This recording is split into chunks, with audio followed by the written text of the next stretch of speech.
সুপ্রিয় দর্শক সবাইকে স্বাগত জানাচ্ছি স্বপ্নধরা নিউজ আওয়ার এক্সট্রায়। সহযোগিতায় ক্যামব্রিয়ান স্কুল অ্যান্ড কলেজ এবং আলোক হেলথ কেয়ার হাসপাতাল। বাবলি ইয়াসমিন পুরো আয়োজন জুড়ে আছে আপনাদের সঙ্গে। আজ আমার নির্ধারিত বিষয় শুরুতে যদি জানিয়ে দিই, নির্ধারিত বিষয় সংলাপ সংস্কার ও বিপ্লবের ঘোষণাপত্র। এই বিষয়টি নিয়ে আলোচনা করার জন্য এই মুহূর্তে স্টুডিওতে সম্মানিত দুজন অতিথি উপস্থিত আছেন। পরিচয় করে দিই শুরুতে তাদের সঙ্গে। আছেন ব্যারিস্টার রুমিন ফারহানা, বিএনপির সাবেক সংসদ সদস্য, স্বাগত জানাচ্ছি এই আয়োজনে। আছেন ডাক্তার জাহিদুর রহমান, নির্বাচন ব্যবস্থা সংস্কার কমিশনের সদস্য, রাজনৈতিক বিশ্লেষক, স্বাগত এই আয়োজনে। ডাক্তার জাহিদুর রহমান, আপনাকে দিয়ে শুরু করি। যে শিরোনামটি শুরুতে আমি বলছিলাম যে ৭২-এর সংবিধানের কবর রচনা করবে জুলাই বিপ্লবের ঘোষণাপত্র, এমনটা বলেছে বৈষম্য বিরোধী ছাত্র আন্দোলন। গতকাল হঠাৎ করেই আমরা রাত্রেবেলা একেবারে বৈষম্য বিরোধী ছাত্র আন্দোলন থেকে শুরু করে নাগরিক কমিটি সবার পেজে, এমনকি যারা প্রধান সমন্বয়ক ছিলেন জুলাই গণ অভ্যুত্থানের কথা এখন পর্যন্ত আমরা আসলে বলছি, তাদের নানা পোস্টের মাধ্যমে আমরা জানতে পেরেছি proclamation of July revolution, ৩১ December ২০২৪ বিপ্লবীরা প্রস্তুত তো, এইভাবে তাদেরকে বলা হচ্ছিল। ৩১ ডিসেম্বর শহীদ মিনার, আসিফ মাহমুদ সজীব ভুঁইয়া বলেছেন ৩৬ জুলাই এসে মিলিত হোক ৩১ ডিসেম্বরে। সার্জিস আলম, আসিফ মাহমুদ থেকে শুরু করে আব্দুল হান্নান মাসুদ সবাই শহীদ মিনারে আহ্বান জানিয়েছে, সবাই প্রস্তুত কিনা। Comrades 31 December, now or never, Hasnat আবদুল্লাহর এমন একটা পোস্টও আমরা দেখেছি। কি বুঝতে পারছেন আসলে ৫ মাস হয়ে গেছে জুলাইয়ের পর, এখন এসে এই যে জুলাই বিপ্লবের কথা বলা হচ্ছে এবং বলা হচ্ছে যে ৭২-এর সংবিধানের কবর রচনা করা হবে, আপনি কি বার্তা পাচ্ছেন এখান থেকে? ধন্যবাদ আপনাকে। ৭২-এর সংবিধানের কবর রচনা করাই যায়, মানে কোনো সংবিধান এমন কোনো বিষয় না যেটা সেটাকে ধরেই রাখতে হবে। মানে আমাদের সংবিধান সারপ্রাইজিংলি অনেক লম্বা সময় ধরে টিকে আছে। গ্রসলি পৃথিবীর সংবিধানের একটা স্টাডি আছে, মোটা দাগে ১০ থেকে ১২ বছর এক একটা সংবিধানের আয়ু হয়। আমাদের তো অনেক লম্বা আছে। প্রশ্ন সেখানে না, প্রশ্ন একেবারে ভিন্ন একটা জায়গায়, সেটা হলো ৫ মাস পর আপনি বিপ্লব শব্দটা বলছেন যুক্ত করতে, এবং বিপ্লব শব্দটা আমি কনফ্লিক্ট করছে আমাদের চিফ অ্যাডভাইজারের সাথে। উনি ওনার সর্বশেষ ভাষণে কিন্তু অভ্যুত্থান বলেছেন। আমরা শুরু থেকে কিন্তু অভ্যুত্থানই শুনে আসছি। দুটো শব্দই এসেছিল। কিছু কিছু মানুষ, বিশেষ করে খুব প্রমিনেন্ট একজন পাবলিক ইন্টেলেকচুয়াল, এটাকে শুরু থেকে বিপ্লব হিসাবে বলার চেষ্টা করেছেন এবং আমার মনে আছে এটা শুরুর সময় থেকে আমরা কেউ কেউ আবার এটার বিপরীতে এটাকে অভ্যুত্থান বলার চেষ্টা করেছি। ইনফ্যাক্ট এর মধ্যে, এই শব্দের মধ্যে অনেকে ভাবতে পারেন হয়তো যে এই শব্দগুলো কেন আসছে। সো এটা একটা বিপ্লব না, আর যদি বিপ্লব হয়েই থাকতো আপনি ৫ মাস পরে এসে সেটার প্রক্লেমেশন ঘোষণা করবেন এবং আপনি ৭২-এর সংবিধানকে কবর দেবেন এবং নতুন সংবিধান লিখবেন, আরও কী কী করবেন আমরা জানি না, কারণ ওনারা এখন এগুলো সব খোলাসা করেননি। এর আগে তাদের এই দুই সংগঠন, বৈষম্য বিরোধী ছাত্র আন্দোলন এবং নাগরিক কমিটি, তারা শহীদ মিনার থেকে বলেছিলেন তারা রিপাবলিকেরও প্রক্লেমেশন করবেন, ইত্যাদি ইত্যাদি অনেক কিছু। তো আজকে অন্তত তাদের সংবাদ সম্মেলন আমরা সংবিধানের ব্যাপারে তথ্য পেলাম। এখন এটাকে আমরা যেভাবে দেখতে চাই সেটা হলো ৫ মাস পর আপনার হঠাৎ করে মনে হলো যে এটা একটা বিপ্লব ছিল, সো এই বিপ্লবটাকে এভাবে করতে হবে। কারণ আমাদের মনে আছে যে শহীদ মিনারে যাওয়া, কেউ কেউ বিপ্লবী সরকার তৈরির কথা বলেছেন, তারা আমরা জানি না যে বিপ্লবী সরকার হবে কিনা।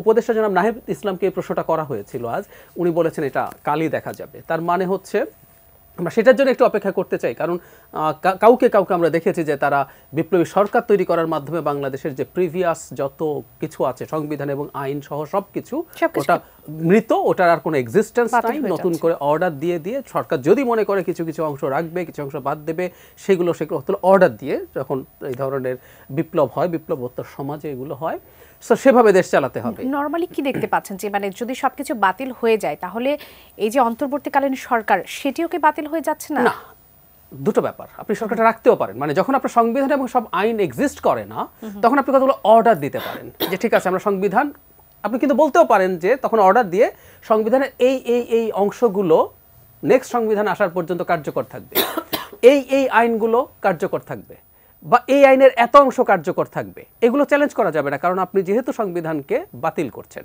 সো এগুলো এভাবে ম্যানেজ করা যেতে পারে। কিন্তু আমি এটুকু বলে একটু আপাতত এই সেগমেন্টে শেষ করছি, কারণ এই শব্দটা যখন আসে তখন এই আলাপটা আসে, এই অথরিটি আসলে তৈরি হয়েছে কিনা।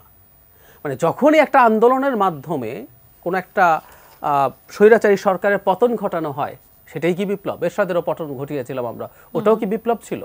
তার মানে পতন, স্বৈরাচারের পতন মানেই কি বিপ্লব? আমার উত্তর হচ্ছে কোনোভাবেই না। এইটার মানে আমরা বিপ্লব বলতে খুব বেসিকলি যেটা বুঝি, আমরা অনেকে হয়তো খেয়াল করে যে শুধু পলিটিক্যাল বিপ্লবের কথা বলছি, বিপ্লব কিন্তু অন্যভাবে হয়। ধরুন ইন্ডাস্ট্রিয়াল রেভলিউশন হয়েছে, এগ্রিকালচারাল রেভলিউশন হয়েছে, ইভেন মাও জেদংয়ের সময় কালচারাল রেভলিউশন হয়েছে। সো ওগুলোতে আসলে মোদ্দা কথাটা হচ্ছে আপনি একটা সিস্টেমের আমূল পরিবর্তন করে ফেলেন, যখন স্টেটের ক্ষেত্রে হয়। ইরানিয়ান রেভলিউশন, পুরো প্রিভিয়াস যে পলিটিক্যাল এবং সোশ্যাল সিস্টেম ছিল পাল্টে ফেলেছেন। চাইনিজ রেভলিউশন, মাও যেটা করেছেন পাল্টে ফেলেছেন। আমরা কি সেই উদ্দেশ্যে আসলে এই যে মানুষের আন্দোলন হলো, আমি অভ্যুত্থান সরিয়ে রাখি, এই আন্দোলনটার উদ্দেশ্য কি ছিল যে শেখ হাসিনা যে সিস্টেমটা মধ্যে রান করতেন, শেখ হাসিনা কি নির্বাচন বাতিল করেছিলেন? মানে আমরা যেরকম রাষ্ট্র দেখতে চেয়েছি শেখ হাসিনা কোনো কিছু কি বাতিল করেছেন? করেননি। খেয়াল করবেন, নির্বাচন ছিল, নির্বাচন নিয়ে আমাদের প্রশ্ন আছে সিরিয়াসলি। শেখ হাসিনা কি আইন কোর্ট টোট সব তুলে দিয়েছিলেন? না। শেখ হাসিনা তার মামলা থেকে মুক্ত হয়েছেন, উনি কি বলেছেন আমি মামলা থেকে মুক্ত, কেউ আর কিছু বলবো না? না, উনিও কিন্তু কোর্টে গিয়েছিলেন, কোর্টে গিয়ে হাইকোর্ট থেকে মুক্ত হয়ে এসেছেন। তার মানে যে সিস্টেমটা আছে উনি ওপরে ওপরে দেখাচ্ছেন উনি সিস্টেমটা ফলো করছেন। ইনফ্যাক্ট আমরা ওই সিস্টেমটাই সোফার, আমাদের কিছু মানে ঠিকঠাক করার জায়গা আছে, আমরা বেশ কিছু ঠিকঠাক, কিন্তু ওই সিস্টেমটাই আসলে আমরা চাই। আমাদের অভিযোগ ছিল শেখ হাসিনা এই সিস্টেমটাকে নষ্ট করেছে। আমরা কিন্তু ওই সিস্টেমটাই চাই, কিন্তু শেখ হাসিনাও বলছেন আমি ওই সিস্টেমের মধ্যেই আছি। উনি বলেননি যে আমি নির্বাচিত সরকার, উনি কোনোদিন বলেন না আমার শক্তি আছে আমি গায়ের জোরে থাকবো, বলেন নাই। কিন্তু উনি বলেছেন আমি নির্বাচিত সরকার, আমি নির্বাচনের মাধ্যমে এসেছি। বিএনপি এই কারণে ডাব্বা মেরেছে 18 সালের কথা, তাই তো? বা 24 আসছে না কেন, সে ফেল মারবে বলে আসছে না। সো তার মানে আমরা যে সিস্টেমে দেশটা ছিল শেখ হাসিনাকে সরিয়ে নতুন কোনো সিস্টেম আমরা আসলে চালু করতে চাইনি। সে কারণে এটা কোনোভাবেই রেভলিউশন না, এটা একটা মাস সারপ্রাইজিং বা গণ অভ্যুত্থান ছিল। ব্যারিস্টার রুমিন ফারহানা, একই বিষয়, মানে আপনার চিন্তা ভাবনা বা বিএনপি আসলে কি ভাবছে এটাকে? এই যে ঘোষণাপত্র আসবে সেখানে বলা হচ্ছে, আমরা আসলে নানা ধরনের মেসেজ পাচ্ছি, যেমন ডক্টর জাহিদুর রহমান বলছিলেন যে আজকে সংবিধান নিয়ে আমরা আসলে জানতে পেরেছি যে 72-এর সংবিধান সেটি নিয়ে সংস্কার বা বাতিল একটা সিদ্ধান্ত আসবে, মুজিববাদের কবর রচনা করা হবে এমন বলা হচ্ছে, এবং সংবিধানের পাশাপাশি বলা হচ্ছে যে নতুন রাজনৈতিক বন্দোবস্ত তৈরি হবে। বিএনপি আসলে কিভাবে দেখছে এটিকে? আপনাকে অসংখ্য ধন্যবাদ। আমি জানি না বিএনপি কিভাবে দেখছে, আমি আমার মতটা বলতে পারি। আমি সামনে খুবই অস্পষ্টতা দেখছি, আমি সামনে কেওস দেখছি, আমি সামনে বিভিন্ন পক্ষের মধ্যে দ্বন্দ্ব দেখতে পাচ্ছি। আমি খুব পরিষ্কার এবং স্বচ্ছ কোনো ছবি সামনে দেখতে পাচ্ছি না। কেন প্রশ্ন যদি করেন, তার জবাব হচ্ছে ডে 1 থেকে আমরা দেখেছি স্টুডেন্টদের মধ্যে থেকে এক ধরনের আওয়াজ এসছে, তারা পুরনো সিস্টেমটাকে বাতিল করতে চায়। আমরা দেখেছি গ্রাফিতিতে লেখা তাদের দেয়াল লিখনের মধ্যে তারা তাদের মনের কথাগুলো লিখেছে, এবং সেই কথাগুলোর যদি আপনি পড়েন, এর মর্মার্থ যদি অনুধাবন করি, আমরা রিড বিটুইন দ্য লাইন্স যদি আমরা যাই, আমরা দেখবো তারা এক্সিস্টিং সকল সিস্টেমকেই কিন্তু চ্যালেঞ্জ করেছে। এবং যেই রাজনীতিটা আসলে গত 50 বছর ধরে বাংলাদেশকে চালিত করেছে, যে রাজনীতিটা বাংলাদেশে গত 50 বছর ধরে ছিল, সেই রাজনীতি ভালো হোক মন্দ হোক হোয়াট এভার ইট ইজ, তারা এটার আমূল একটা পরিবর্তন চেয়েছে। এবং যে কোনো আমূল পরিবর্তনের কথা যখন হয় তখন শুরুর সময়টা তো কিছুটা লন্ডভন্ড হবেই, এবং এখন কিন্তু আমার কাছে মনে হয় সেই লন্ডভন্ডের সময়টা। ফর এক্সাম্পল, বড় যেই এক্সিস্টিং রাজনৈতিক দল তারা কিন্তু একটি দ্রুত নির্বাচন চাইছে, এবং তারা চাইছে যে নির্বাচনের জন্য একদম এসেনশিয়াল যে সংস্কার, ফর এক্সাম্পল ইসি, ভোটার তালিকা, বিচার বিভাগ, টু সাম এক্সটেন্ট নির্বাচন কমিশন গঠন করা নতুন, যেটা হলো কিছুদিন আগে, এইরকম একেবারে, এবং প্রশাসন last but not the least, এই জায়গাগুলোতে একটা মোটা দাগের সংস্কার করে দ্রুত একটি নির্বাচনের দিকে যাওয়া। কিন্তু যারা এই গণ অভ্যুত্থানের সামনের সারিতে ছিল তারা বাংলাদেশটাকে আবার অন্যভাবে দেখতে চায়, এবং অন্যভাবে দেখতে চায় বলেই তারা হয়তো ভাবছে, হয়তো না, এখন অবশ্য তারা ক্লিয়ার করেছে, প্রথম দিকে কিছুটা অস্পষ্টতা ছিল, তারা চাইছে একটা নতুন রাজনৈতিক দল গঠন করতে, এবং সেই নতুন রাজনৈতিক দলটা আসলে চাইলেই তো গঠিত হয়ে যাবে না, এটার জন্য একটা সময়ের ব্যাপার আছে। সো তারা হয়তো চাইছে কিছুটা সময়ে ক্ষেপণও করতে, এই বিতর্কগুলো আসুক এর মধ্যে দিয়ে নানান তাত্ত্বিক আলোচনার মধ্যে বাংলাদেশ যাক, এবং সেখান থেকে এক ধরনের সময়ও পাওয়া গেল, এবং এক ধরনের ঐক্যমতের জায়গা যদি তৈরি হয় সেটাও তৈরি করা গেল। দেখুন, এই ডিসেম্বরের শেষে কিন্তু 6টি কমিশনকে তার রিপোর্ট দেওয়ার কথা, এবং এই 6টি কমিশনের পর জাতীয় ঐক্যমত্য কমিশন আলাদাভাবে ডক্টর ইউনূসের নেতৃত্বে হবে, এবং সেই কমিশন আসলে মোটা দাগে যেই বিষয়গুলোতে একমত হয়েছে সেই বিষয়গুলো সংস্কার করবে। দেখুন, ডক্টর ইউনূসের কথার সঙ্গে কিন্তু স্টুডেন্টদের কথার যে সবসময় মিলে যাচ্ছে তেমনটিও না। ডক্টর ইউনূস বলছে মানুষ চাইলে সংস্কার করব, মানুষ না চাইলে সংস্কার করব না, কিন্তু স্টুডেন্টরা চাইছে না আগে সংস্কার হবে, সংস্কার শেষ হবে। যারা গণ অভ্যুত্থানে ছিল এবং যারা বিপ্লব বলছে এখন, যারা সামনের সারিতে থেকে এই ধরনের মানবতা বিরোধী অপরাধের সঙ্গে প্রত্যক্ষ বা পরোক্ষভাবে যুক্ত ছিল, তাদের বিচার কমপ্লিট হবে, তারপরে নির্বাচন। অর্থাৎ বিষয়টির মধ্যে ভিন্নতা নিশ্চয়ই লক্ষ্য করছেন। একদম একদম আপনি পুরো বিষয়টিকে ব্যাখ্যা করলেন। আমি এবারে আপনার মতামত নেই যে রাজনীতির যে আমূল পরিবর্তনের কথা বলছে, সেটিকে আপনি কিভাবে দেখছেন? আমি এটাকে পজিটিভলি দেখছি। আচ্ছা, বিকজ আমাদের 50 বছরের যে রাজনৈতিক কালচার, যে রাজনৈতিক সংস্কৃতি আমরা গঠন করেছি, সেটা খুব ভালো সংস্কৃতি না। আপনি আমাকে বলুন তো, আপনার পরিবারের যে ছেলেটি ম্যাট্রিকে স্ট্যান্ড করেছে, ইন্টারমিডিয়েটে চমৎকার রেজাল্ট করেছে, তাকে আপনি রাজনীতিবিদ হিসেবে ভাবতে পারেন? পারেন না। বুবলি, এখানেই খুব দুঃখ। দেশের পলিসি মেকার যারা হবে, রাষ্ট্র গঠন যারা করবে, রাষ্ট্র মেরামত যারা করবে, মানুষের ভবিষ্যৎ যারা নির্ধারণ করবে, তাদের মধ্যে আমরা মেধাবীদের ভাবতে পারি না। আমাকে আমার পরিবারে I am the odd one out, আমাকে আমার পরিবারে আইসোলেটেড করে রাখা হয়। না, আমরা খুবই ভদ্র, আমাদের কেউ কাউকে মুখে বলে না, কিন্তু ডেফিনেটলি আমি বুঝি ওরা যখন আমাকে লুক ডাউন করে, কারণ ওরা ভাবতেই পারে না যে একটা ভদ্র শিক্ষিত পরিবারের মেয়ে কি করে রাজনীতি করে। এবং সত্যি তো, এত নোংরা জায়গাটার মধ্যে প্রতিনিয়ত যুদ্ধ করাটাও কিন্তু নিজে নিজে ক্ষয় হয়ে যাওয়া। সো আমি মনে করি একটা কালচারাল চেঞ্জ, একটা political change is a must, কারণ দেশটা বহু পিছনে গেছে, আর পিছনে যাওয়া সম্ভবত আমরা এফোর্ড করতে পারি না। সেক্ষেত্রে তো আসলে তখন একটা বিষয়ে চাওয়া পাওয়ার, যখন এখন বিএনপি জামাত দুজনই বলছে যে একেবারে কম সময়ের মধ্যে নির্বাচন, একেবারে যে বেসিক সংস্কারগুলো না করলে না সেটি করে নির্বাচনের কথা বলছে, কিন্তু যদি রাজনীতির আমূল পরিবর্তন ঘটাতে হয় তাহলে তো সেটি আবার সম্ভব হচ্ছে না। এই দুটো জায়গায় কনফ্লিক্ট করছে কিনা? আমি আপনাকে একটা উদাহরণ দিই। আমার বাসার একটা দেয়াল ড্যাম্প, আমি যখন ওটার পলাস্তারাটা উঠিয়ে আরেকবার রং করি, দুদিন পরে কিন্তু ওটা ফুলে ওঠে। সো আপনি মানুষের ভেতরে যে আকাঙ্ক্ষা তৈরি হয়েছে, সেটাকে চাপা দিয়ে আপনি দ্রুত নির্বাচন করে সরকার গঠন করতে পারেন, কোনো অসুবিধা নাই। সেই সরকার আপনি কতদিন চালাতে পারবেন, দ্যাট ইজ দ্য কোয়েশ্চন। একই বিষয়ে পুনরাবৃত্তি হবে কিনা সেই প্রতি মুহূর্তে হবে। বুবলি, আমি আপনাকে আজকে আমার ব্যক্তিগত অ্যাসেসমেন্ট আপনাকে বলি, প্রতি মুহূর্তে একটা নতুন সরকারকে এই কনফ্রন্টেশন গুলোর মুখোমুখি হতে হবে, এবং কোনোভাবেই একটা রাষ্ট্র সুস্থিরভাবে, যেটা আমরা 91 থেকে 96 বা 96 থেকে 2001 চলতে দেখেছি, ততটা স্টেবিলিটিও এই রাষ্ট্রের কিন্তু এই ক্ষতগুলো মেরামত না করে বা এগুলোকে অ্যাড্রেস না করে যদি একটি নির্বাচন দিয়ে দ্রুত কভার করার চেষ্টা করা হয়, এটি টিকবে না। ডাক্তার জাহিদুর রহমান, একই বিষয় নিয়ে যদি আপনার কাছে জানতে চাই, আমরা যে রাজনৈতিক সংস্কৃতির কথা বলি, আমরা বলি শুধু, আমরা আসলে রাজনৈতিক সংস্কৃতি কি সেটা সম্পর্কে খুব ভালো কিছু আমরা আসলে জানি না। আপনার কাছে একটু জানতে চাই, সেই রাজনৈতিক সংস্কৃতি ফিরিয়ে আনার জন্য কি রাজনীতির এরকম আমূল পরিবর্তন এই মুহূর্তে প্রয়োজন? আপনার কাছে কি মনে হয়? আপনি একটা শব্দ ব্যবহার করেই আসলে জবাব দিয়ে দিয়েছেন, সেটা হলো সংস্কৃতি, রাজনৈতিক সংস্কৃতি।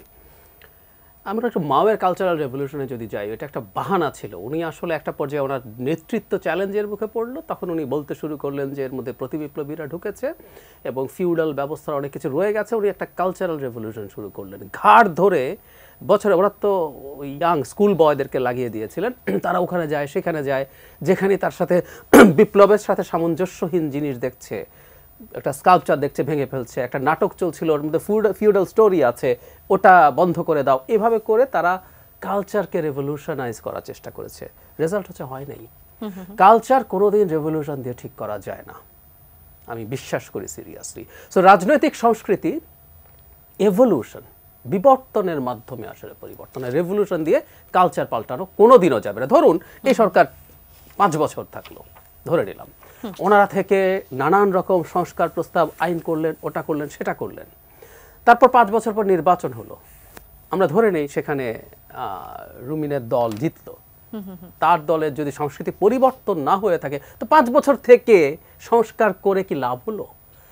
এখন প্রশ্ন যেটা উনি একটা খুব ইন্টারেস্টিং কথা বলেছেন, সেটাই আসলে পথ। প্রত্যেকটা সরকার তৈরি হওয়ার পর চ্যালেঞ্জের মুখে থাকা। ধরলাম 1-1.5 বছরের মধ্যে আমাদের প্রধান উপদেষ্টা যেভাবে বলেছেন, উনি তো সর্বোচ্চ 1.5 বছরের সময় সীমার কথা বলছেন। সো 1.5 বছরের মধ্যে নির্বাচন হলো, তার দল ক্ষমতায় আসলো এবং তারা চাপে থাকলো, এটা চেঞ্জ করতে হবে, তোমার এটা ঠিক হচ্ছে না। দায়বদ্ধতা থাকবে কোথায়, মানে কার কাছে থাকবে বা চাপটা প্রয়োগ করবে কারা? দিনের শেষে জনগণ চাপ প্রয়োগ করবে। এবং আপনি যদি ইলেকশন ম্যানিপুলেট করে শেখ হাসিনার মতো ক্ষমতা ধরে রাখতে না চান, তাহলে আপনাকে জনগণের কথা শুনতে হবে। তো আদারওয়াইজ আপনি তো নির্বাচিত হবেন না। সো এভাবেই একটা ডেমোক্রেটিক প্রসেস, ইলেকট্রাল প্রসেস এভাবেই কাজ করে।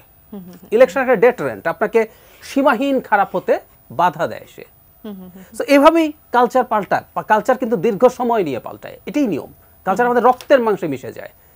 শেখ হাসিনা চলে গেছেন, ভালো কথা, কিন্তু শেখ হাসিনা যে স্বৈরাচার চিন্তা ভাবনা আমাদের সমাজে বা ব্যক্তিতে রেখে গেছে, রাতাতে উবে গেছে, উবে যায় নাই তো। আমরা শেখ হাসিনার বিরুদ্ধে যারা গণতন্ত্র বলে চেঁচালাম, তারা এখন পরস্পরকে যাতা বলছি না? তাদের মধ্যে কি ডেমোক্রেটিক অ্যাটিটিউড আছে? নেই তো, কারণ আমাদের কালচারটা নষ্ট হয়ে গেছে।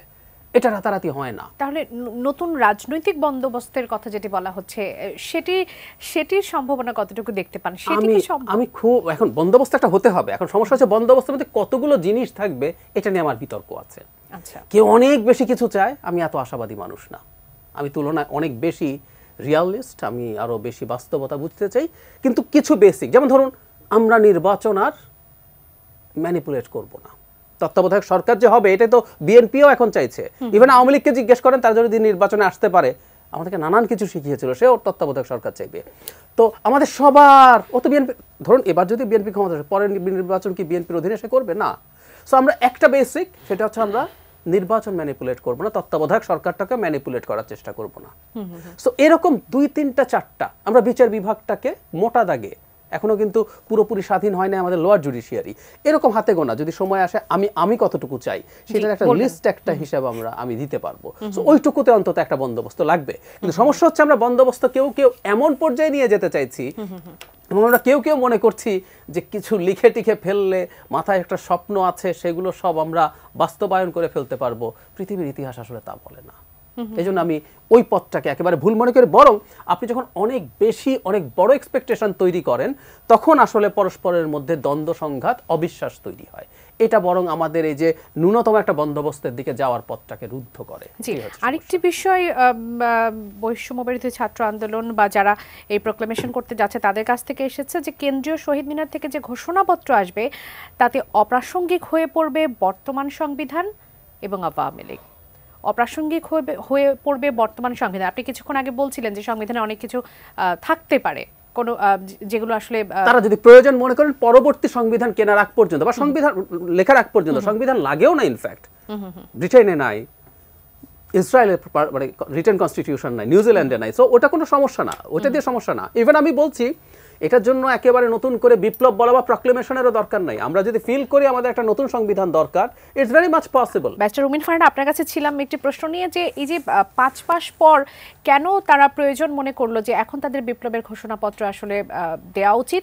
আপনার কাছে কি মনে হয় যে তাদের মধ্যে কোনো ইনসিকিউরিটি কাজ করছে কিনা? যেমন একটু যদি উদাহরণ দিয়ে বলি, যেমন তারা একটা সময় চেয়েছিল রাষ্ট্রপতির অপসারণ, সেটি হয়নি। তারা চেয়েছিল সংবিধান বাতিল করতে, সেটি হয়নি। এরকম নানান বিষয় নিয়ে তাদের মধ্যে ইনসিকিউরিটি কাজ করছে কিনা, আপনি কি মনে করেন? আমি আপনার প্রশ্নে যাবার আগে এটার সাথে আগের প্রশ্নটিও কানেক্টেড, পলিটিক্যাল কালচারের কথা বলছিল। বলবেন। দেখুন, দীর্ঘ 50 বছর, 91 সালে তো মোটা দাগে একটা বন্দোবস্তে আসতে পেরেছিল রাজনৈতিক দলগুলো যে পরবর্তী নির্বাচন কিভাবে হবে। এবং আপনি যদি একটু মনে করে দেখেন, 91 থেকে 96 এর বিএনপি সরকার এবং 96 থেকে 2001 এর আওয়ামী লীগ সরকার, মোটা দাগে বাংলাদেশে এখন পর্যন্ত যতগুলো সরকার এসছে 90-উত্তর, বেস্ট দুটো গভর্নমেন্ট ছিল। দুই দলের জন্যই ওই সময়টা ছিল সবচেয়ে ভালো সময়। এরপরে আমরা কি দেখলাম? এই বন্দোবস্তটাকে পাল্টে ফেলবার একটা চেষ্টা, এবং তার ফলে 111 আসলো। 111-এর পরে যখন হাসিনা আসলো, হাসিনা একেবারে হাত ধুয়ে আজান দিয়ে এমনভাবে মাঠে নামলো যে কোনোভাবেই আর ক্ষমতা ছাড়া যাবে না। আপনি আমাকে বলেন, তিনি এই যে ভোট জালিয়াতি করেছেন, ভোটের নতুন নতুন মানে অভূতপূর্ব সিস্টেম আবিষ্কার করেছেন। ধরুন মানে এক দলের নির্বাচন, আরেক দলকে জোর করে, জাতীয় পার্টির কথা বলছি, 14 সালের নির্বাচন জোর করে এনে নির্বাচনে পার্টিসিপেট করতে বাধ্য করা, কিংবা ধরুন 18 সালের নির্বাচন যেটা ভোর রাতে শেষ হয়ে যায়, কিংবা 24-এর নির্বাচন যেটা নিজের দলের সাথে নিজের দলের প্রতিদ্বন্দ্বিতা হয়। বিশ্বে নজিরবিহীন পদ্ধতি যে তিনি উদ্ভাবনগুলো করলেন, এটাকে কি আপনি আমাদের পলিটিক্যাল কালচারের অংশ বলবেন? হ্যাঁ, বলতে তো হবে, কারণ এটা আমাদের হিস্ট্রির পার্ট। তো এটা আমাদের পলিটিক্যাল কালচারের অংশ যদি হয়, তাহলে এটা ইন্ডিকেট করে যে কালচারালি আমরা ভালোর দিকে না গিয়ে ক্রমশ আমরা পেছনের দিকে গেছি। এবং এর ফলে যেটা হয়েছে, 15 বছরে না মানুষের রাগ, ক্ষোভ, মানে বিভেদ, ঘৃণা, নির্মূলের রাজনীতি সবকিছু মিলিয়ে একটা প্রেসার কুকারের মতন অবস্থা হয়েছে। সো ঢাকনাটা যখন খুলেছে তখন অনেক কথা, অনেক আওয়াজ, অনেক চিৎকার, অনেক প্রতিবাদ, অনেক রকম হইচই আমরা চারপাশে দেখতে পাচ্ছি। আমি এটাকে খুবই পজিটিভ ভাবে দেখি। আমি ওনার ওই অংশের সঙ্গে একবারই একমত যে এটা ধীরে ধীরে পরিবর্তনটা আসবে। তবে এই যে এখন যেই প্রশ্নগুলো উঠছে, এই প্রশ্নগুলোকে যদি আপনি ধামাচাপা দেবার জন্য দ্রুত কিছু করবার চেষ্টা করেন, সেটা না রাজনৈতিক দলগুলোর জন্য ভালো পরিণতি আনবে, না রাজনীতি ইটসেলফের জন্য ভালো পরিণতি আনবে। পজিটিভ চেঞ্জের কথা আমরা বলছি। আমাদের এক্সিস্টিং পলিটিক্যাল সিস্টেমের যেই কালচার, যেটা নিয়ে আমরা এতক্ষণ আলোচনা করেছি, সেটার কিছু পরিবর্তন যেমন আমরা দেখতে পাচ্ছি। বিএনপির টপ লেভেল লিডারশিপ বলছেন যে চাঁদাবাজি বা দুর্নীতি বা কোনো রকম লুটপাট, জমি দখল, মাটি ভরাটের সঙ্গে যদি দলের কেউ যুক্ত থাকে তাকে বহিষ্কার করা হবে, তার বিরুদ্ধে ব্যবস্থা নেওয়া হবে। এবং কিছু কিছু জায়গায় আমরা দেখছি অহরহ ঘটছে এবং আমরা কিছু কিছু জায়গায় ব্যবস্থা নিতে দেখছি। মানে কতটা অহরহ ঘটছে যে দল 2-3 দিন আগে আমাকে একটা মানে অনুরোধ জানিয়েছে যে আমাকে তালিকা দেবার জন্য, যেহেতু আমি বলেছি যে দলে এই ঘটনাগুলো ঘটছে, দলের নেতাকর্মীরা এগুলো করছেন, এবং আমাকে 168 পাতার একটি রিপোর্ট দিতে হচ্ছে। আমি জানি না এই রিপোর্টের পরে আসলে কি ব্যবস্থা নেওয়া হবে বা কতজনের বিরুদ্ধে আদৌ ব্যবস্থা নেওয়া যাবে। সো এটা তো আমাদের পলিটিক্যাল কালচার। এখন আপনি যদি একটা নির্বাচন দিয়ে দ্রুত বিষয়টিকে হ্যান্ডেল করার চেষ্টা করেন, আপনি সেটা করতেই পারেন, কিন্তু তার পরিণতি কতটুকু ভালো হবে সেই প্রশ্নটি আমি রাখছি। আর দ্রুত নির্বাচনের যদি বাংলাদেশের প্রেক্ষাপটে একটু জানতে চাই যে আমরা তো আসলে রাজনীতির সংস্কার নিয়ে কথা বলছি, নতুন রাজনৈতিক বন্দোবস্ত নিয়ে কথা বলছি, সেই সাথে বাংলাদেশের প্রেক্ষাপটটাও যদি একটু চিন্তা করি যে আমরা কোন পরিস্থিতির মধ্য দিয়ে যাচ্ছি। আমাদের নানা ধরনের সংকট তৈরি হয়েছে, স্বাভাবিকভাবেই যেটা হয় একটা অভ্যুত্থানের পর, একটা বিপ্লবের পর।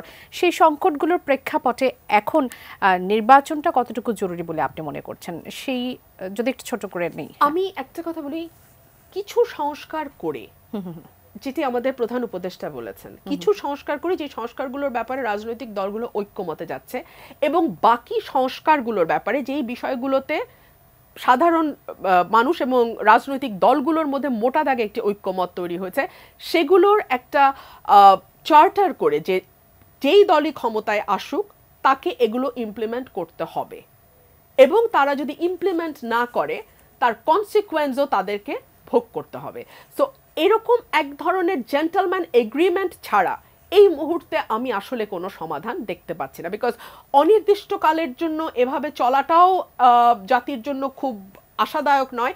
এই সরকারের ব্যাপারে যে কথাটা আমি শুরু থেকে বলছি, যদি 2-3টা জিনিস, সাধারণ মানুষের প্রাত্যহিক কনসার্ন কোনগুলো, আমি ঠিক সেগুলো আইন শৃঙ্খলা ঠিক আছে কিনা, দ্রব্যমূল্য নিয়ন্ত্রণে আছে কিনা, তার জীবনযাত্রার নিরাপদ আছে কিনা, এই কয়টা জিনিস খুব মোটা, খুব বেশি কিছু না, এগুলো যদি সে এনশিওর করতে পারতো তখন পরিবেশটা অনেক বেটার হতো এই সংস্কারগুলো নিয়ে আলোচনা করার, ডিবেট করার, তর্ক বিতর্ক করার। কিন্তু এখন তো আসলে আমাদের দৈনন্দিন জীবনটাই খুব বেশি নিরাপদ নাই। সো এরকম জায়গায় আমাদের কাছে মনে হয় যে এইরকম বড় বড় সংস্কার নিয়ে আলাপটা করব, কিন্তু আমাদের ডে টু ডে লাইফের নিরাপত্তা বা ডে টু ডে লাইফের যে চাহিদাগুলো, সেগুলো সরকারের আগে নজর দেওয়ার দরকার রয়েছে। ডাক্তার জাহিদুর রহমান, যে প্রশ্নটি ব্যারিস্টার রুমিন ফারহানার কাছে করেছে সেটির উত্তর এখনো নিতে পারিনি, নিশ্চয়ই ওটা নিতে পারবো। সেই প্রশ্নটি আপনার কাছে যদি নিয়ে আসি, কেন 5 মাস পর যারা এই জুলাই আন্দোলনকে নেতৃত্ব দিলেন তাদের কাছে মনে হলো যে এখন আসলে বিপ্লবের প্রক্লেমেশনটা দরকার? আসবো সরকারের যে ব্যর্থতার কথা বলছেন রুবিন, আমি একটা জিনিস যোগ করি। যেমন ধরুন বিএনপির সত্যি বহু জায়গায় এরকম অপরাধের, বিভিন্ন রকম অপরাধের সাথে জড়িয়েছেন, অনেক ক্ষেত্রে তারা বহিষ্কারও করেছেন, কিন্তু এদের বিরুদ্ধে তো আইনগত ব্যবস্থা নেওয়ার দায়িত্ব সরকারের, তাই না?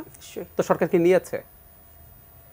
তার মানে আমরা এটা দেখতে পাচ্ছি যে সরকারের ব্যর্থতার কথা বলছি। সরকারকে তো সার্ভিস ডেলিভারি করতে হবে, আপনাকে ওখানে বসানো হয়েছে, পোষা হচ্ছে, আমরা সরকার পুষি, তাই না? তো এইসব কারণে, এইসব কাজের জন্য তো এগুলো তো তারা করতে পারছে না, ব্লেম করা যাবে। কিন্তু আজকে যদি বিএনপি ক্ষমতায় থাকতো তখন একসাথে করতাম আমরা, বহিষ্কার করলেই হবে না, যেটা আমরা আওয়ামী লীগকে করেছি। আপনি তো ক্ষমতায়, আপনি ওর বিরুদ্ধে ফৌজদারি আইনে ব্যবস্থা নিচ্ছেন না কেন? আচ্ছা, এবারে আপনার ওই প্রশ্নের জবাবে আসছি, সেটা হলো কেন করছেন। আপনি রাইটলি বলেছেন, আমিও তাই মনে করি। সেটা হচ্ছে এদেরকে কিছু একটা অর্জন করতে হবে, তাহলে তাড়না বোধ করছেন। তারা বাংলাদেশের এই মুভমেন্টের সামনের সারিতে ছিলেন, স্টুডেন্টদের কথা বলছি, তবে তাদের একটা মিসপারসেপশন ছিল। ওনারা মনে করেছিলেন যে এটা আসলে তাদের অর্গানাইজ করা, তাদের পরিকল্পিত একটা মুভমেন্ট। এবং আমি একটু বলতেই চাই, আমাদের প্রধান উপদেষ্টাও সামহাও একবার বলে ফেলেছিলেন যে এটা একটা মিটিকুলাসলি প্ল্যান্ড মুভমেন্ট। এবং এখনো এটাই বিশ্বাস করছেন যে এটি তাদের তাদের তারা বিশ্বাস করছেন বলে আমার মনে হয় না, কিন্তু এটাকে যদি বাজারে রেখে আপনি বেনিফিট নিতে পারেন তাতে সুবিধা হয়। ওনারা এটা টের পাচ্ছে না, যেদিন শেখ হাসিনার পতন হয়েছে সেদিন প্রায় সব মানুষ আর তাদের পেছনে নাই। এখানে বিএনপি ছিল, জামায়াত ছিল, ছোট অনেক দল ছিল এবং খুব সাধারণ মানুষ ছিল। আপনি নিহতদের তালিকা দেখেন, অত্যন্ত ডেপ্রাইভড মানুষ।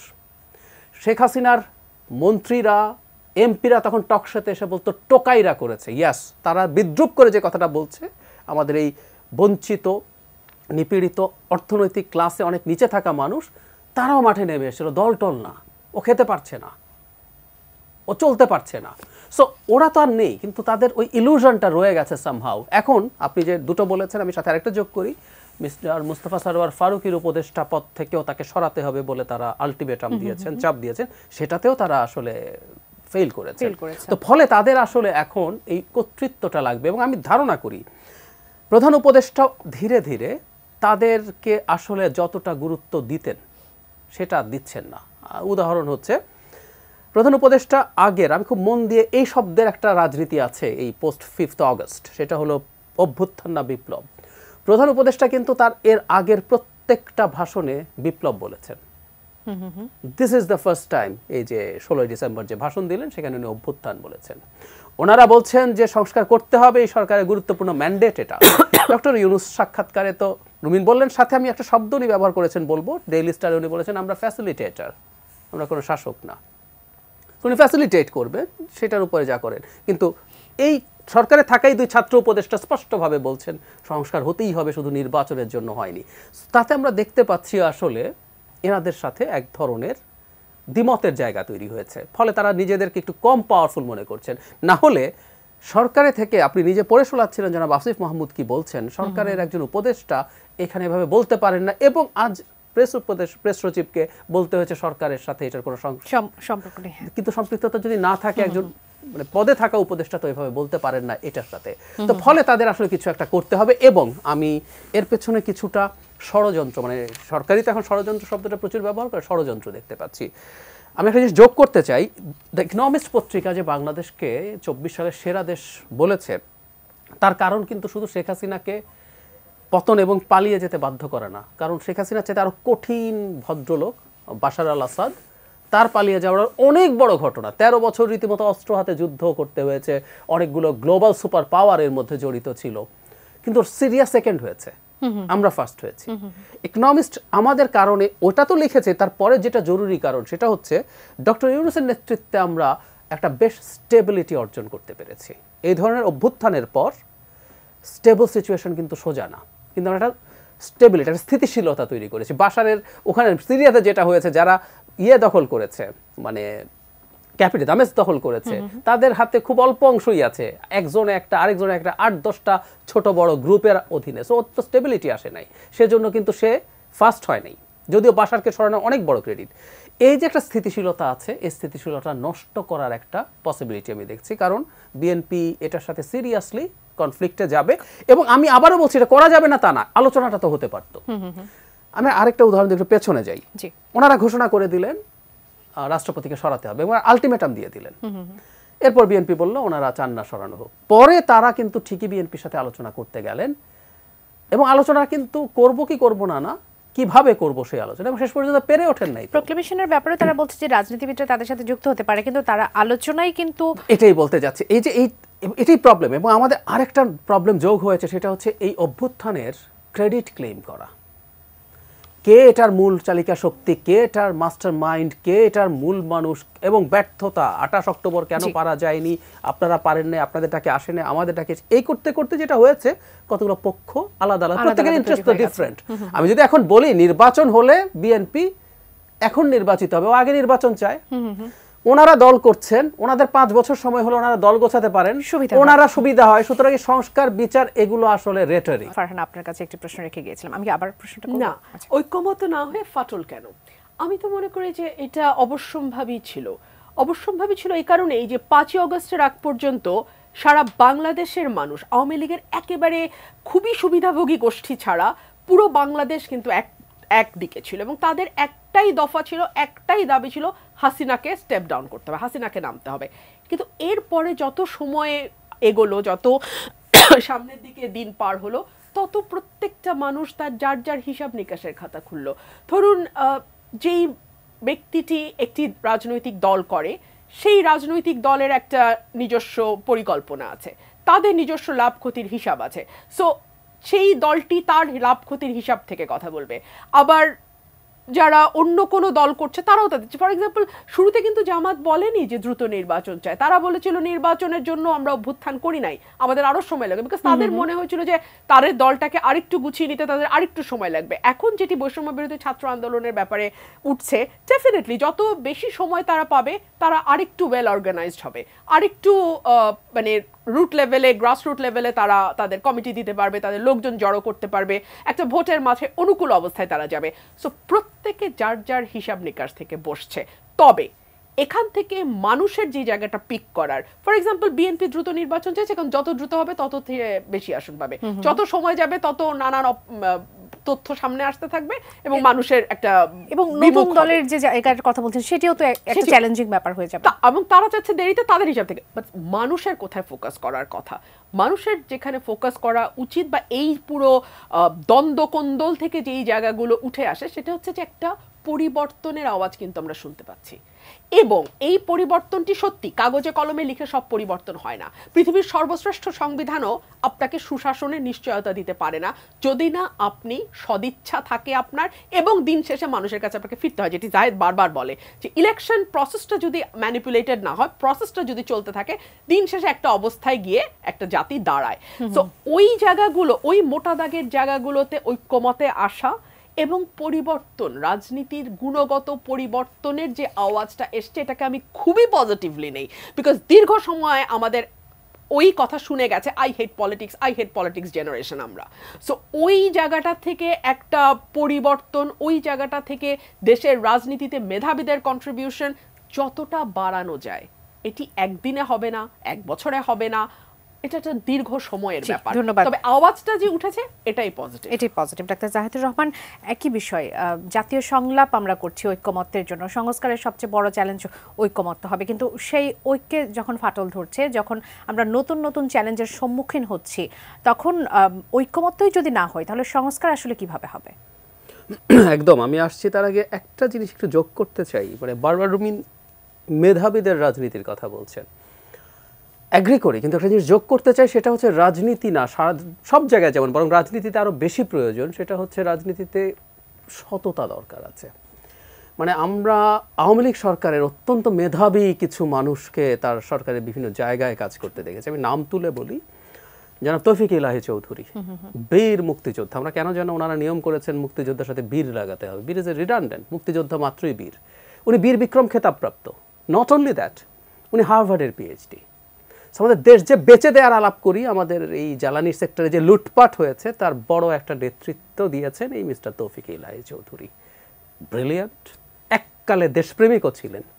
তো এই একটা জিনিস আসলে থাকা জরুরি, মেধার সাথে সততা, কিছু দেশপ্রেম, কিছু সততা, কিছু আমরা ইউটোপিয়ান নই যে একেবারে শুদ্ধতম মানুষ পাবো আমরা, এখানে দরকার নেই, কিন্তু ওটাও একটু দরকার আছে। আমরা দুদিন আগে আমাদের একটা ফোরাম আছে, আমি যেটার member, forum for Bangladesh studies, ওখানে আমরা যেটা মূল টাইটেল করেছিলাম, এটা জাতীয় সংলাপ হয়েছে, অনেকে এসছেন, রাজনৈতিক দল, সিভিল সোসাইটি, বিভিন্ন জায়গার মানুষ। ওখানে ছিল যে ঐক্য, সংস্কার, নির্বাচন। মানে আমরা এটা সিরিয়ালটা এভাবে রাখার কারণ হচ্ছে ঐক্য না হলে আসলে সংস্কার হবে না, এবং কিছু সংস্কার করে আমরা নির্বাচনের দিকে যেতে চাই। তো ঐক্য ফাটল ধরছে এবং এটাকে বড় করে তোলার চেষ্টা হচ্ছে, এখন স্পষ্ট এবং এটা বাড়ছে এবং এটাকে বড় করে তোলা হচ্ছে। এটার হয়তো একটা বড় কারণ আমি মনে করি দুই পক্ষের মধ্যেই কিছু এক্সট্রিমিস্ট মানুষ কাজ করছে, যারা দুপক্ষ বলতে আমি একদম সরাসরি বলি, একটা হচ্ছে বিএনপি, আরেকটা হচ্ছে এই অভ্যুত্থানের সামনে সারিতে থাকা স্টুডেন্টরা। তাদের মধ্যে ফাটলটা তৈরি করার চেষ্টা করা হচ্ছে, এবং ঐক্য না হলে আসলে শেষ পর্যন্ত সংস্কার হবে না। আমি মনে করি যতটুকু হওয়ার সম্ভাবনা ছিল সেটা আসলে আর হবে না। কারণ হলো, আপনি যখন অনেক বাড়াবাড়ি কিছু চাইবেন, তখন আলটিমেটলি যতটুকু হওয়ার কথা ছিল ততটুকু আর শেষ পর্যন্ত হবে না, কারণ এটা এক পর্যায়ে এসে ইগোর প্রশ্ন হয়ে গেল। আমি আবারও রাষ্ট্রপতির প্রসঙ্গে যাই। ধরে নিলাম বিএনপি ট্রুলি মনে করে যে খুব মেজর সমস্যা হতো না যদি আগে সবাই বসতো, বসে কথা বলতো যে আমরা এটা করতে চাই, আপনারা করতে চান কিনা, সবার সাথে যদি তারা বসলো, হতে পারতো যে তারা তখন রাজি হয়ে যেত। কিন্তু এই যে পরবর্তীতে আপনি বাদ দিয়ে ঘোষণা করে দিচ্ছেন, পরে দেখা গেল যে না, এই দলটারও, আমাদের কোনো দলই তো আসলে খুব গণতান্ত্রিক কোনো দল না, আমাদের গণতন্ত্র বা নির্বাচন যতটুকু ছিল দলগুলো সেই গণতান্ত্রিক মানসিকতা ঠিকমতো গড়ে ওঠে না, তাদেরই গতে লেগেছে, সুতরাং তারা সেটা করেন নাই। এবং আমি সামনে এই ঝুঁকি দেখছি, অলমোস্ট তেমন কোনো সংস্কার আসলে হবে না। এখন দুই পক্ষ মাঠে মুখোমুখি নামছেন, দুই পক্ষকে নামিয়ে দেয়া হয়েছে, আমি রাদার এভাবে বলবো, এর মধ্যে দেয়ার আর সাম প্লেয়ার্স, এবং সেটা আমাদের ক্ষতি করতে যাচ্ছে। ধন্যবাদ ব্যারিস্টার রুমিন ফারহানা। একেবারে শেষ মুহূর্তে আছি, বিএনপির স্থায়ী কমিটির সদস্য মির্জা আব্বাস বলেছেন যে শহীদের রক্ত দিয়ে লেখা যে সংবিধান, সেটিকে যখন কবর দেওয়ার কথা বলা হয় তখন কিন্তু আমাদের কষ্ট লাগে। আমি ওনার বক্তব্যের ব্যাপারে আমার কোনো মন্তব্য নেই, তবে সংবিধানে আপনি যত ভালো ভালো কথাই বলুন, ফর এক্সাম্পল এখন যে সংবিধানটা এক্সিস্টিং, সেখানে কি ভোট চুরির কথা বলা আছে? সেখানে কি গুম বিচার বহির্ভূত হত্যার কথা বলা আছে? সেখানে কি দুর্নীতির কথা বলা আছে? বলা তো নাই। সুতরাং বিশ্বের শ্রেষ্ঠ সংবিধানটাও আপনাকে কোনো নিরাপত্তা দিতে পারবে না যদি না আপনি একজন ভালো শাসক নির্বাচন করতে ব্যর্থ হন, এক। আর দুই হচ্ছে, গ্রেট ব্রিটেনে তো অসাধারণ ডেমোক্রেসি, সেখানে মানবাধিকার পরিস্থিতি বাংলাদেশের চেয়ে অনেক ভালো, সেখানে তো কোনো সংবিধানই নাই, আনরিটেন কিছু কাস্টম, কিছু কনভেনশন, কিছু রুলস, এই হলো তাদের সংবিধান। তো সুতরাং একেবারে যেটার কোনো অস্তিত্বহীন, সেটিও আপনাকে সুশাসন দিতে পারে যদি আপনি সেই ব্যবস্থাটাকে চালু করতে পারেন এবং যারা হাল ধরবেন সেখানে আপনি সঠিক মানুষকে বসাতে পারেন। সেজন্য আমি আরেকটা কথা বারবার বলি, ভোট কিন্তু ভীষণ মূল্যবান। আমাদের দেশে ৫,০০০ টাকা, ১,০০০ টাকা, ৫০০ টাকায় ভোট আসলে এদিক সেদিক চলে যায়। আমাদের দেশে একটা সময় ছিল 7 আপ, কোকাকোলা খাইয়েও ভোট পাওয়া যেত।